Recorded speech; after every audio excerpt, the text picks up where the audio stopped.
ओम अतुलित बलधामं हेमशैलावदेहं धनुजवनकृशानं ज्ञानिनाम् अग्रगण्यं सकलगुणनिधानं वानराणां धीशं रघुपतिप्रियभक्तं वातजातं नमामि। नमस्कार, स्वागत है आपका आचार्य वाणी में। मैं आचार्य डॉक्टर विक्रमादित्य आपके साथ हूँ।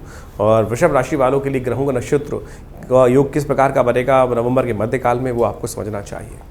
देखिए वृषभ राशि वालों, आपके लिए बड़ा महत्वपूर्ण समय है। इस वक्त बृहस्पति महाराज आपकी राशि के दृष्टिकोण से राशि में चल रहे हैं, लेकिन वक्रावस्था में है और कई आकुलाहट मन में उत्पन्न करने के योग बनाने वाला समय है। ये विशेष बृहस्पति जो होता है, जब वक्री हो जाते हैं तो कहा जाता है कि ये विशेष तौर पर मति भ्रम उत्पन्न करने के योग बना देते हैं। कई बार ऐसी स्थिति देखी गई है कि बृहस्पति महाराज जिस प्रकार से इस राशि में चल रहे हैं और वक्र अवस्था में हों तो सही को सही नहीं मानता व्यक्ति और गलत को सही मानने की स्थिति में उत्पन्न कर देते हैं ये समय। ऐसे में हर चीज़ को बहुत अच्छे से समझने की ज़रूरत है। शनि महाराज आपकी राशि में योग कारक ग्रह हैं और वो विशेष तौर पर आपके इस वक्त मार्गी होने जा रहे हैं और पिछले करीब करीब 4-5 महीनों से जो ग्रहों का योग चल रहा था उसमें महत्वपूर्ण परिवर्तन का योग इसी नवंबर में बनने के योग बनेंगे। सूर्य परिवर्तन की तरफ जाएंगे। सूर्य महाराज आपके लिए सप्तम भाव में प्रवेश करेंगे। ये चीज़ें सब समझने की ज़रूरत है कि क्या क्या प्रभाव आपकी राशि में उत्पन्न करने के योग बन सकते हैं। तो सिलसिलेवार तरीके से समझें, क्योंकि मार्गशीर्ष का महीना भी आरंभ होने वाला है। मार्गशीर्ष के महीने में 4-5 शनिवार और 5 इतवार का योग बनने वाला है। विश्व में कहीं ना कहीं अशांति को और बढ़ाने के योग बना सकते हैं। ये बड़ा महत्वपूर्ण परिवर्तन का समय है। उठापटक का योग है, तनाव का, छीना झपटी का, और हर कोई ऐसा दिखाई देगा कि कुछ छीना झपटी में लगे हुए हैं। ऐसी ग्रह नक्षत्रों को योग बनते दिखाई देंगे। तो ऐसे में समझें सिलसिलेवार तरीके से आपके लिए ग्रहों के नक्षत्रों का योग कहाँ दिखा रहा है आपको। तो वृषभ राशि वालों, 11 तारीख की यदि हम बात करें, सोमवार का अवसर, दशमी तिथि है। कुंभ राशि में चंद्रमा चल रहे हैं, बृहस्पति से दृष्ट होकर चल रहे हैं। और आपकी राशि के दृष्टिकोण से यदि हम बात करें, दशम भाव में चलते हुए चंद्रमा, बृहस्पति की पूर्ण दृष्टि उस पर पड़ती हुई आपकी राशि के दृष्टिकोण से कहीं ना कहीं आपके लिए ग्रह नक्षत्रों का योग बनता दिखाई दे रहा है। लाभ की स्थिति को उत्पन्न करने के रास्ते बनने के योग बन सकते हैं ग्रह नक्षत्रों के दृष्टिकोण से आपके लिए। तो आपको विशेष तौर पर ऐसे में आशा दशमी का लाभ लेते हुए कार्य करना चाहिए। आरोग्य व्रत करने का प्रयास करना चाहिए। आरोग्य व्रत आपके लिए संपूर्ण रूप से कल्याण के योग बनाएगा। आपके ग्रह नक्षत्र इस प्रकार के जो योग बना रहे हैं वो कहीं ना कहीं आपके लिए लाभ की स्थिति उत्पन्न करने के रास्ते विशेष तौर पर सुंदर बनाएंगे। ऐसे में ग्रह नक्षत्रों का प्रभाव आपके लिए शुभ योग बन सकता है। अगले दिन से आपके लिए गजकेसरी योग का निर्माण हो रहा है। तो इस दिन जो आप कार्य करेंगे, यदि आप ऑर्गेनाइज वे में कर लें, कर्म को पूरा ध्यान दे दें, तो अगले दिन से आपके लिए लाभ के योग 2-3 दिन बनने के रास्ते सुंदर रूप से उपस्थित हो सकते हैं। ये साफ साफ ग्रह दिखा रहे हैं आपके लिए। यदि हम बात करें 12 तारीख की, इस दिन देवउठनी एकादशी, ग्रह नक्षत्र आपके लिए परिवर्तन की तरफ जाएंगे। मीन राशि में पहुंचे हुए चंद्रमा आपकी राशि के दृष्टिकोण से कहीं ना कहीं आपके लिए अच्छे योग बनाने के रास्ते प्रशस्त कर सकते हैं। तो ऐसे में विशेष तौर पर आपको इसका पूर्ण लाभ लेने के लिए देवउठनी एकादशी के दिन भगवान विष्णु का सुंदर स्तवन करना चाहिए। पूरे एकादशियों में सबसे श्रेष्ठ एकादशी कही जाती है। अंशुत साया भी माना जाता है और पूरे विश्व में इस दिन बहुत सारे लोग अंशुत साया मान के विवाह की तरफ भी प्रेरित होते हैं। लेकिन इस बार ये नक्षत्र जो ग्रह योग बन रहा है वो कहीं ना कहीं बृहस्पति की दृष्टि थोड़ी सी कमज़ोर होने के कारण से ये योग शुभ नहीं है। तो ऐसे में ध्यान रखना चाहिए। जो लोग विवाह करने की जा रहे हैं, योग तो नहीं है विवाह का, लेकिन यदि आपने अंशुत साया का लाभ लेने का प्रयास किया तो इस दिन तुलसी विवाह अवश्य करें। ये टोटका है कि अवश्य इसका लाभ लेते हुए कार्य करना चाहिए। बात कर लेते हैं वृषभ राशि वालों के राशि फल के दृष्टिकोण से। तो वृषभ राशि वालों राशि के दृष्टिकोण से ये समय आपके लिए कहीं ना कहीं राहु के साथ विराजित होकर चंद्रमा जो योग बना रहे हैं, ये आपके लिए कहीं ना कहीं कई मामलों में कुछ अच्छे योग बना सकते हैं। ऐसे में विशेष तौर पर आप जिस वर्ण के हैं उसके बाहर के लोग आपके लिए बहुत सुंदर लाभ रास्ते दे सकते हैं। कई ऐसे दोस्त जो शायद आपको लगता नहीं हो आपके दोस्त हो, लेकिन फिर भी वो आपकी रास्ते बनाने के रास्ते बहुत अच्छे से लाभ के रास्ते आपके लिए बनाते दिखाई देंगे। इसका लाभ आपको पूर्ण लेने का प्रयास करना चाहिए। उपाय जो आपके लिए करना चाहिए, भगवान विष्णु का सुंदर स्तवन और उनका चरणामृत ग्रहण करना, ये संपूर्ण रूप से आपके लिए कल्याणकारी योग बनाएगा। 13 तारीख यदि हम बात करें, बुधवार का अवसर, द्वादशी तिथि है और इस दिन बुध प्रदोष का योग बन रहा है आपकी राशि के दृष्टिकोण से। ये बुध प्रदोष का योग ये आपके लिए कहीं ना कहीं आपके बुध को मैनेज करने के योग बनाएगा। बुध महाराज आपके लिए बहुत उपयुक्त स्थिति में इस वक्त चल रहे हैं, चीज़ों को मैनेज कर रहे हैं और बहुत जल्दी सूर्य भी बुध को यहाँ जोड़ते दिखाई देंगे। ये बुध की स्थिति को थोड़ा कमज़ोर कर सकते हैं। बुध, क्योंकि सूर्य वहाँ पर आकर थोड़े एग्रेसिव ज़्यादा हो जाएंगे। ऐसे में आपको बुध को थोड़ा ताकत देने का प्रयास इसी दिन कर लेना चाहिए, क्योंकि अच्छा ये रहेगा कि बुध सूर्य के साथ आगे थोड़े जो स्थिति बड़ी विचित्र रहेगी बुध की यहाँ पर, और सूर्य बहुत तेज़ी से आगे बढ़ेंगे यहाँ पर, और यहाँ पर आपके अस्त तो नहीं कर पाएंगे बुध को, लेकिन क्योंकि बहुत ज़्यादा करीब करीब 21-22 डिग्री का फ़र्क रहेगा, लेकिन जो सूर्य का सप्तम भाव में आना थोड़ा सा आपके लिए एग्रेसिवनेस को बढ़ाने के योग बना सकता है। तो ऐसे में बुध प्रदोष के दिन कोशिश ये करें, भगवान शंकर का आप कोशिश करें विजया रस से, भगवान गणेश या इच्छु रस से भगवान का अभिषेक करें शाम को, क्योंकि प्रदोष का योग है। त्रयोदशी और बुधवार का योग बन रहा है शाम के समय, तो बुध प्रदोष का योग बन गया है, तो इस दिन इस कार्य का अवश्य लाभ लेने का प्रयास करना चाहिए। 14 तारीख की यदि हम बात करें बृहस्पतिवार का अवसर, उस दिन त्रयोदशी उदया तिथि है, चतुर्दशी का आगमन हो रहा है, चतुर्दशी क्षय भी हो रही है, बैकुंठ चतुर्दशी है। इस दिन कहा जाता है भगवान विष्णु का सुंदर स्तवन करने का दिवस है। कहा जाता है कि इस दिन जो भगवान विष्णु की उपासना करते हैं वो बैकुंठ को प्राप्त करते हैं, भगवान विष्णु के धाम को प्राप्त करते हैं। इस दिन चंद्रमा परिवर्तन करके मेष राशि में प्रवेश कर रहे हैं। स्वास्थ्य के मामले में थोड़ा सा नेगेटिव प्रभाव उत्पन्न होने के योग दिखाई दे रहे हैं, तो स्वास्थ्य के मामले में थोड़ा विशेष ध्यान रखते हुए कार्य करना आपके लिए बहुत ही जरूरी है। इस बात का ध्यान रखें, क्योंकि कहा जाता है शरीर माध्यम खलु धर्म साधनम, सबसे पहला जो शरीर ही स्वास्थ्य के लिए ठीक नहीं होगा, अननेसेसरी खर्चे बढ़ने के योग दिखाई देते हैं। 2-3 दिन थोड़ा खर्चों पर बैलेंस करते हुए कार्य करने की ज़रूरत है, इस बात का विशेष तौर पर ध्यान रखिएगा, नहीं तो कहीं ना कहीं थोड़े से खर्चे बियॉन्ड हो जाएंगे, तो फिर वो कहीं ना कहीं मनोमस्तिष्क को थोड़ा सा एंजाइटी डिसऑर्डर बढ़ाने के योग बनेंगे। विचार कुछ करेंगे, खर्चा कुछ आने की स्थिति सामने दिखाई देती है। तो इस दिन विशेष तौर पर पीले रंग का तिलक करना, हल्दी का तिलक करना, केले का पूजन करना, ये केले का दान करना, ये सबसे श्रेष्ठ उपाय है। 15 तारीख शुक्रवार का अवसर, पूर्णिमा तिथि है, और इस दिन देव दिवाली का सुंदर योग, कार्तिक पूर्णिमा का सुंदर योग बन रहा है, गुरु नानक जयंती का सुंदर योग है। ये सब बहुत सुंदर पर्व हैं और भारतीय संस्कृति में बड़ा महत्वपूर्ण योग रखते हैं। आमतौर पर हम कार्तिक अमावस्या के दिन दिवाली मना लेते हैं, वो बहुत सुंदर दिवाली है, भगवान राम के पदार्पण करने के बाद अयोध्या में उस दिन से ये दिवाली सुंदर रूप से मनाई जाती है, लेकिन वास्तविक दिवाली देव दिवाली ही है। इस दिन तो प्रकृति स्वयं दिवाली मना रही होती है, जो चंद्रमा पूर्ण रूप से प्रकाशित होकर आकाश में विद्यमान होता है। कहा जाता है देवता स्वयं धरती पर आते हैं, भगवान विष्णु महालक्ष्मी के साथ स्वयं इस दिन संसार में भ्रमण करते हैं, तो अवश्य अपने घर को प्रकाशित कर कर सुंदर रूप से महालक्ष्मी विष्णु का साथ उनका पूजन करने का प्रयास करना चाहिए। कहा जाता है कि इस दिन सुंदर रूप से भगवती महालक्ष्मी को विराजित करें, भगवान विष्णु का सुंदर उनका पूजन करें, और गंगा स्नान यदि कर सके तो बहुत श्रेष्ठ होता है। गंगा आजकल तो गंगा जल हर घर में विद्यमान होता ही है, तो कम से कम थोड़ा गंगा जल पानी में मिलाकर उसके स्नान कर लीजिए।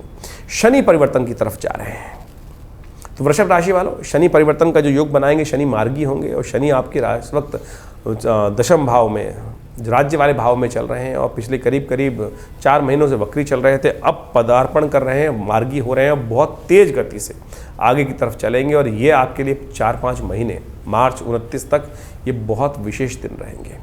अगले वर्ष की 29 मार्च तक यहाँ पर रहेंगे। बहुत कई मामलों में लाभ के योग बना सकते हैं, रुके हुए कार्यों को पूर्ण करने के योग बना सकते हैं, तो ये आपके लिए कई मामलों में रुकी हुई गति को प्राप्त कराने की स्थिति उत्पन्न करने के योग बना रहे हैं। यह समय बहुत अच्छा है, थोड़ा शनि का उपचार यदि कर ले तो ऐसे में और लाभ रहेगा। वैसे शनि पूर्ण लाभ देने के योग बना रहे हैं, लेकिन आपकी राशि में कई ग्रह जो इन दिनों हैं वो थोड़े हिम्मत को तोड़ रहे हैं। कई बार क्या होता है कि बहुत लंबे तक ग्रह खराब चलते हैं, तो क्या होता है कि व्यक्ति मनोमस्तिष्क में हार जाता है। वही स्थिति बनी हुई है, बृहस्पति वक्री, मंगल पुरुषार्थ वाले भाव में, तो वो थोड़ी कमजोरी लाने के योग बना रहे हैं। तो ऐसे में आपके लिए सबसे श्रेष्ठ उपाय है कि इस पूर्ण, क्योंकि अभी ये 3 महीने 4 महीने इसी प्रकार की स्थिति रहेगी, शनि पूरी तरह से जोर लगा देंगे आगे बढ़ने के लिए, लेकिन हमारा मनोमस्तिष्क पुरुषार्थ में कमी करेगा, तो फिर रिजल्ट नहीं आने में रोक बन सकते हैं। तो ऐसे में नित्य प्रति हनुमान जी का स्तवन, हनुमान चालीसा का पाठ, ओम हंग हनुमतये नमः, इस मंत्र का नित्य प्रति जप यदि ये कर सके, या एक हम रास्ता बताते हैं आपको, ओम हंग हनुमतये नमः, ओम प्रांग प्रींग प्रोंग से शनिश्चराय नमः, ओम हंग हनुमतये नमः,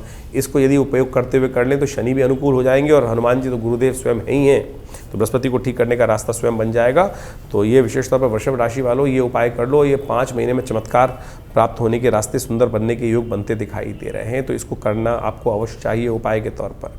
16 तारीख यदि हम बात करें, शनिवार का अवसर, मार्गशीर्ष का महीना आरंभ हो रहा है इस दिन से, और मार्गशीर्ष की प्रतिपदा तिथि है, भगवान कृष्ण का प्रियतम मास ये आरंभ हो रहा है। वृषभ राशि में चंद्रमा उच्च के होकर बृहस्पति के साथ विराजमान होने जा रहे हैं, नई शक्ति के साथ आपके ग्रह योग लाभ देने की स्थिति उत्पन्न कर रहे हैं। तो ऐसे में विशेष तौर पर सूर्य भी परिवर्तन का योग बना रहे हैं। सूर्य परिवर्तन करके नई शक्ति के साथ साथ ध्यान रखिएगा थोड़ा एग्रेसिवनेस ना बढ़ जाए, इस बात का ध्यान रखना है आपको। गजकेसरी योग है, 2-3 दिन तो लाभ देने के योग बन रहे हैं, लेकिन सूर्य पूरे महीने के लिए आपके सप्तम भाव में प्रवेश कर रहे हैं इस दिन से, तो ध्यान रखिएगा। ये सूर्य का जो एग्रेसिवनेस है वो बहुत ज़्यादा, कई बार क्या होती है छोटे छोटे मामलों में अननेसेसरी के गुस्सा क्रोध उत्पन्न करने के योग बना देते हैं। तो नित्यपति भगवान सूर्य को जल अवश्य दीजिएगा, ये उपाय करेंगे तो अच्छा रहेगा। और आपकी राशि के दृष्टिकोण से दाला देखा जाए तो थोड़ा इत्र का उपयोग करते हुए या दूध का उपयोग करते हुए अर्घ भगवान सूर्य को देना संपूर्ण रूप से कल्याण के योग बनाने वाला रहेगा। 17 तारीख रविवार का अवसर, द्वितीया तिथि विराजमान है इस दिन, और ग्रह नक्षत्रों के दृष्टिकोण से आप रविवार के अवसर पर गजकेसरी योग का सुंदर निर्माण आपकी राशि के अनुसार से हो ही रहा है, और ये आपके लिए ओवरऑल अच्छे रिजल्ट देने के योग बना सकता है। सूर्य परिवर्तन करके सप्तम भाव में आ गए हैं, रविवार के दिन है, तो ऐसे में कोशिश ये करें अपने ग्रहों को उपचार करने के लिए नवग्रह शांति महायज्ञ हमारे विवेकानंद योगाश्रम में सुंदर रूप से व्यवस्था रहेगी नवग्रह शांति महायज्ञ की, और हर रविवार को यज्ञ रहता ही है, तो आप अवश्य उसमें सम्मिलित हो सकते हैं, अपने नाम से यज्ञ करा सकते हैं, उससे लाभ ही मिलेगा। 18 तारीख सोमवार का अवसर, तृतीया तिथि विद्यमान है, और इस दिन मिथुन राशि में चंद्रमा प्रवेश कर रहे हैं, और मिथुन राशि में चंद्रमा का ये प्रवेश आपके लिए बड़ा अनुकूल परिस्थिति को निर्माण करने की योग बनाएगा। आपके बड़े बुजुर्गों के आशीर्वाद से आपके कई बिगड़े काम बना सकते हैं आप। बड़े जन गुरुजन का आशीर्वाद, माता पिता का आशीर्वाद लेकर जो भी कार्य करोगे ना बहुत अच्छा रहेगा। चतुर्थी गणेश जी का, विघ्नों को दूर करने वाली चतुर्थी का व्रत इस दिन किया जाता है, भद्रा रहेगी इस दिन, ध्यान रखिएगा ना। जो सुबह 8 बजे से लेकर शाम के 7 बजे तक भद्रा का योग है, तो उस दिन नए कार्यों को आरंभ करने से बचना चाहिए। 19 तारीख मंगलवार का अवसर, चतुर्थी तिथि है इस दिन, और ग्रह नक्षत्रों के दृष्टिकोण से जो योग बना हुआ है आपकी मेहनत के अनुकूल से लाभ है, लेकिन मंगल बहुत कमज़ोर चल रहे हैं। मंगल इन दिनों आपके हर चीज़ में हिम्मत तोड़ने का प्रयास कर रहे हैं। शनि महाराज बदल चुके हैं, लेकिन मंगल नहीं बदले हैं, और मंगल को बदलने के लिए आपको करना पड़ेगा पुरुषार्थ, आपको करना पड़ेगा हिम्मत जगाने का प्रयोग, आपको करना पड़ेगा, ध्यान रखिएगा आलस प्रवृत्ति बढ़ सकती है, रक्त संबंधी रोग परेशान कर सकते हैं इन दिनों आपको विशेष तौर पर, तो उसके लिए आपको खास तौर पर मंगल का उपचार करने की ज़रूरत है। नित्य प्रति सुबह आप कोशिश ये करें, आप अपनी वॉक को, फिजिकल एक्टिविटी को बढ़ाने का प्रयास करना चाहिए, वजन नहीं बढ़ने देना है आपको इन दिनों। अच्छा रहेगा कि आप कोशिश ये करें थोड़ा गुड़ चना का प्रसाद हनुमान जी को भोग लगाकर वितरण करने का प्रयास करें, वो आपके लिए कल्याणकारी योग बनाएगा। 20 तारीख बुधवार का अवसर, पंचमी तिथि है, और कर्क राशि में सुबह सुबह चंद्रमा का प्रवेश हो रहा है करीब करीब 8:51 पर, और ये चंद्रमा का परिवर्तन मंगल के साथ जिस प्रकार का योग बनाएगा, ये कहीं ना कहीं मंगल की थोड़ी पॉजिटिविटी को बढ़ाएगा।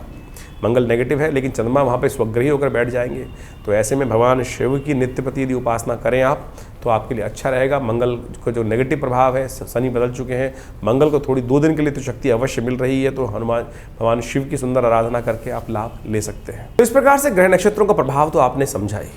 इसके साथ साथ वास्तविक तौर पे समझें कि ये जो ग्रहों का परिवर्तन हो रहा है, यदि हम समझें कि बृहस्पति शनि महाराज जो है इस नवंबर के मध्यकाल में वक्री से मार्गी हो रहे हैं, इसके साथ साथ बृहस्पति अभी वक्री चल ही रहे हैं, मंगल का जो बड़ा विचित्र प्रकार का योग चल रहा है, ये सारा का सारा ग्रहों का योग कहीं ना कहीं बहुत विशेष तौर पर हर राशि पर प्रभाव डालने के योग बनाता है, हर व्यक्ति पर प्रभाव डालने के योग बनाता है। तो आपकी राशि के दृष्टिकोण से आपने उसका पूरा प्रभाव समझा, और किस प्रकार के योग आपको जीवन में चलने के, आगे बढ़ने के लिए चाहिए, ये बात आपको समझनी चाहिए। शनि महाराज मार्गी हो गए हैं, और मार्गी होकर अभी कम से कम जो 3-4 महीने जो है मार्च के अंतिम भाग तक यहीं पर पूरी गति से आगे बढ़ेंगे, और ऐसे में बहुत कुछ परिवर्तन का अद्भुत योग बनाने की स्थिति उत्पन्न करेंगे। तो आपको जो जो उपाय हमने आपको समझाने का प्रयास किया, उन सबको आपको अच्छे से समझने का प्रयास करना चाहिए। मार्गशीर्ष का जो महीना आरंभ हुआ है, इसके अंदर बड़ा विचित्र ग्रहों का योग बन रहा है, और साथ साथ इस ग्रहों में, इस महीने में यदि हम समझें तो करीब करीब 5 शनिवार और 5 रविवार का योग भी बन रहा है। कि 5 रविवार 5 महीने का जो शनिवार का योग है शुभ नहीं माना जाता। ये कहीं ना कहीं जीवन में कष्ट उत्पन्न करने के योग बना सकता है। वैश्विक दृष्टिकोण से देखा जाए तो ये दिखाता है रोग शोक इत्यादि के योग बन सकते हैं, संघर्ष तनाव इत्यादि के योग पूरे विश्व में बनते दिखाई दे रहे हैं। जो जिस प्रकार की ग्रह स्थिति चल रही है वो कहीं ना कहीं विश्व में कोलाहल उत्पन्न करने के योग बनाए रही है। जिस प्रकार से आप देखें जो स्थिति चल रही है पूरे मिडिल ईस्ट के अंदर, वो दिखाई देती है कहीं ना कहीं ये आगे जाके भयावह इसके परिणाम सामने आने के योग बन सकते हैं। तो ऐसे में विशेष तौर पर और ग्रहों का परिवर्तन यदि देखें तो शनि महाराज का जो वक्री से मार्गी होना है, ये बाजार के रुख को भी बड़ा विशेष तौर पर पलटने के योग बना सकता है। बड़ी सावधानी के साथ कार्य करने का प्रयास आपको करना चाहिए, और हल्की सी कहीं गलती होगी तो वो कहीं ना कहीं भुगतना पड़ सकता है। ग्रहों का परिवर्तन का योग जो चल रहा है, इसके लिए सिलसिलेवार तरीके से उपाय करने का हम प्रयास करें। आज समस्या ये है कि हम उपाय के नाम पर बहुत सारे विचित्र चीज़ों में फंस जाते हैं। उपाय बड़ा सरल है, ग्रहों का परमात्मा का स्मरण करना ही सबसे बड़ा उपाय है। परमात्मा का नित्य प्रति यदि आपने भगवान शंकर पर एक लोटा जल चढ़ा दिया, वही श्रेष्ठ उपाय है। लेकिन आज हम विभिन्न प्रकार के उपायों में ऐसे फंसे हुए हैं कि कोई नग ही नग धारण कराए चला जा रहा है, 5-5 लाख, 2-2 लाख, 20-20 हज़ार, मतलब आप समझें नगों की स्थिति क्या है। ऐसे ऐसे लोग आते हैं जो 1.25 लाख का एक मूंगा तक खरीद के लोगों से ले आते हैं। रुद्राक्ष जो प्रकृति की भगवान शंकर का साक्षात अंश है, जिसको कहा जाता है बड़ा शुद्ध रूप से पंचमुखी रुद्राक्ष जो बाजार में मिल जाता है, उस पर हमारी श्रद्धा नहीं है, उस पर हमारी श्रद्धा नहीं है। लेकिन कोई ऐसे बाजार में आज जो रुख चल रहे हैं उपायों के नाम पे, हम आपके समक्ष ये बात रखने का प्रयास कर रहे हैं कि बाजार में किस प्रकार से एक्सप्लॉयटेशन करने का प्रयास किया जा रहा है, किस प्रकार से लोगों को मत भ्रमित करने का प्रयास किया जा रहा है और उगाही की जा रही है। देखिए, ज्योतिष बहुत सैद्धांतिक तौर पे सीधा साधा मामला है। ग्रहों को समझें और सीधा साधा जो उपाय हमने आपको बताए इस कार्यक्रम के माध्यम से, कि वो आप समझेंगे तो बड़ा अच्छा रहेगा। पौराणिक मत से उन चीज़ों को समझने का प्रयास करना चाहिए। कई लोग बड़ी विचित्र स्थिति में, कई बार यूट्यूब चैनल पर चल रहा होता है प्रोग्राम, उस पर लिख के भी भेजते हैं कि उपाय ही करते रहें, और ये तो उपाय बहुत ज़्यादा उपाय कर देते हैं। जो शास्त्र विधि के अनुसार से उपाय बताए जाते हैं, उनको करने में दिक्कत क्या है आपको? लोग आज गोली खाने के चक्कर में इतने ज़्यादा व्यस्त हैं कि ब्लड प्रेशर हो तो गोली खा लो, कुछ और शुगर है तो गोली खा लो। अपने सैद्धांतिक तौर पर चीज़ों को ठीक करने का प्रयास नहीं है। उसको कहा जाए कि भाई शुगर को ठीक करने के लिए कुछ देर वॉक कर लो, खाना पान ठीक कर लो, वो समझ में नहीं है। लेकिन गोली खाने में, गोली लेने में जो स्थिति चल रही है, तो वह हर क्षेत्र में यही स्थिति उत्पन्न हो गई है। आप सैद्धांतिक तौर पर सीधी तरह से अध्यात्म को समझने का जीवन में प्रयास कीजिए, यही वास्तविक तौर पर उपाय और जीवन में शुभ देने के रास्ते बना सकता है। तो हमने विभिन्न प्रकार के उपाय आपको इस कार्यक्रम के माध्यम से समझाने का प्रयास किया, और इन सब के साथ साथ बहुत सारे और भी उपाय शास्त्र में जगह जगह वर्णित करने का प्रयास करते ही रहते हैं। आपके हाथ में भी बड़ा विचित्र उपाय, बृहस्पति इन दिनों खराब चल रहा है, बृहस्पति की स्थिति ऐसी है कि वक्री स्थिति में है। तो बृहस्पति को ठीक करने के लिए सबसे श्रेष्ठ उपाय बुखराज इत्यादि या बहुत सारी और उपाय तो करते हैं, लेकिन एक ज्ञान मुद्रा का अभ्यास, पहली उंगली अंगूठे के साथ, ये पहली उंगली बृहस्पति की उंगली है, और इसको अग्नि के साथ जोड़ देने से ज्ञान मुद्रा बन जाती है। और ये ज्ञान मुद्रा वास्तविक तौर पर बृहस्पति के सद्गुणों को आपके अंदर बढ़ाएगी, खराब बृहस्पति का जो प्रभाव है उसको ठीक कर देगी। यदि आप इस दिन में सुबह, दोपहर, शाम, रात्रि में सोते वक्त भी इस मुद्रा का अभ्यास कर लें, तो सत्य मानिएगा बृहस्पति का नेगेटिव प्रभाव आपकी कुंडली से अद्भुत प्रकार से दूर होने के योग बन जाएंगे। ये सीधा साधा एक ज्ञान मुद्रा इसका नाम है। बृहस्पति की उंगली अंगूठे के साथ, पहली उंगली बृहस्पति की है, ये दूसरी उंगली शनि की है, तीसरी उंगली सूर्य की है, ये बुध की उंगली है। और इस प्रकार से विभिन्न ये जो आयाम हैं, इनको हमें सीधे सीधे करने का प्रयास करना चाहिए। सीधी तरह से इस मुद्रा का अभ्यास, ज्ञान मुद्रा का अभ्यास, भगवान कृष्ण ने गीता का उपदेश इसी मुद्रा में दिया, ज्ञान मुद्राय कृष्णाय गीतामृत दुहे नमः। तो ये हमें समझने का प्रयास करना चाहिए कि शास्त्र में सब विधियों को बड़ी सरलता से उपस्थित करने का प्रयास किया गया है, लेकिन हमारा मति भ्रम ऐसा है कि हमको वो सेटिस्फेक्शन नहीं होता। अभी कुछ दिन पहले मैं हॉस्पिटल में बैठा हुआ पेशेंट देख रहा था, एक पेशेंट आई मेरे पास, बोले नींद नहीं आती, और मैं बाजार से जो सरकारी जो गोली खाती हूँ उसी को खाती हूँ तभी नींद आती है, लेकिन बाजार से जो गोली लेके आती हूँ शायद वो नकली है। नहीं, नकली नहीं है, आपके मनोमस्तिष्क में विचार है, ये विचार है आपके मनोमस्तिष्क में, जो आपके ऊपर एक प्लेसिबो इफेक्ट करके प्रभाव डाल देता है कि नहीं ये नकली है, वो असली है। नींद जो की जो दवाई है वो नींद नहीं ला रही, नींद आपका विश्वास ला रहा है। जो ग्रह का उपाय है वो आपका विश्वास कर रहा है, सीधी तरीके से कर रहा है। ये पैसे खर्च करके, जो लाखों रुपए खर्च करके लोग आज कई प्रकार की परिस्थिति को उत्पन्न करने का प्रयास करते हैं, वो उपाय बिल्कुल मंत्र का प्रभाव है, अनुष्ठान का प्रभाव है, नगु का प्रभाव है, लेकिन मुख्य विश्वास जो उपाय है वो आपका विश्वास है। यही आपको समझने का प्रयास करना है। और जितना आपका विश्वास कच्चा होगा, उतना इस संसार में हर शाख पे उल्लू बैठा है। आप समझ लें, हर शाख पर कहीं ना कहीं कोई लूटने के लिए बैठा है, हर मोड़ पे कहीं ना कहीं कोई लूटने को बैठा है, फिर आप लूटते जाइए। तो सीधी तरीके से ज्योतिष के सिद्धांतों को हम इस कार्यक्रम के माध्यम से आपके समक्ष उपस्थित करने का प्रयास करते हैं, और ये विशेष तौर पर इस सब सिद्धांतों को आप समझेंगे तो अच्छे रूप से कार्य करने के योग बना पाएंगे। इन दिनों ग्रहों की स्थिति जो है वो हमने आपके समक्ष उपस्थित करी। हमारे आश्रम से बहुत सारी विभिन्न प्रकार की पुस्तकें समय समय पर निकलती रहती है ज्योतिष के दृष्टिकोण से, बहुत सारे ग्रंथ, बहुत सारे किताबें, करीब 50 से ऊपर डिफरेंट किताबें आश्रम की तरफ से प्रकाशित की गई हैं। उन सबको भी आप पढ़ सकते हैं और आश्रम से जुड़ सकते हैं। समय समय पर आश्रम में बहुत सारे कार्यक्रम भी रहते हैं, और सुंदरकांड के कार्यक्रम, यज्ञ इत्यादि का हर रविवार को विशेष यज्ञ होता है। हर रविवार को विशेष यज्ञ में जो नवग्रह शांति महायज्ञ के नाम से सुबह 8 बजे से लेकर करीब 10 बजे तक कार्यक्रम चलता है, उसमें आप सादर आमंत्रित हैं, और विशेष तौर पर उन सब कार्यक्रमों में जुड़कर आप आश्रम के साथ जुड़े, यज्ञ में भाग लें, भगवती का दर्शन करें। हाँ, एक बात और, बहुत सारे लोग आज हमारे आश्रम में कई बार कॉल करके कहते हैं कि हमारी आचार्य विक्रमादित्य जी से बात हुई है, मेरे से बात हुई है। मेरे से बिना अपॉइंटमेंट की बात नहीं हो पाती है। आप जब भी आप कोशिश करें हमसे बात करने के नाम पर कोई बात करना चाहता है हमसे, तो फेस टाइम पे ही बात करने का प्रयास करें। मुझे कई कंप्लेंट इस प्रकार की आई हैं बहुत सारे हमारे आश्रम के जो लोग हैं उनके द्वारा, कि कई लोगों ने कह दिया कि कोई आचार्य विक्रमादित्य बनकर आपसे फ़ोन पे बात कर लेता है। तो भाई या तो मिलना चाहते हैं तो विवेकानंद योगाश्रम दिल्ली में आए। मैं दिल्ली में ही रहता हूँ, दिल्ली में ही हमारा आश्रम है विवेकानंद योगाश्रम, लक्ष्मी नगर जमुना पार्क में बहुत बड़ा आश्रम है। यज्ञ हॉस्पिटल है पूरा प्राकृतिक चिकित्सा योग का। मैं कहीं और नहीं जाता हूँ, केवल विवेकानंद योगाश्रम दिल्ली में। या फिर आप मुझसे मिलना चाहते हैं तो यहीं आकर आप मिल सकते हैं, या फ़ोन पे बात करनी है तो फेस टाइम पे फ़ोन पे बात कर लें। व्हाट्सएप पे जो कॉल कर रहे हैं, बात कर रहे हैं, उस पर आप वीडियो कॉल पे बात कर सकते हैं।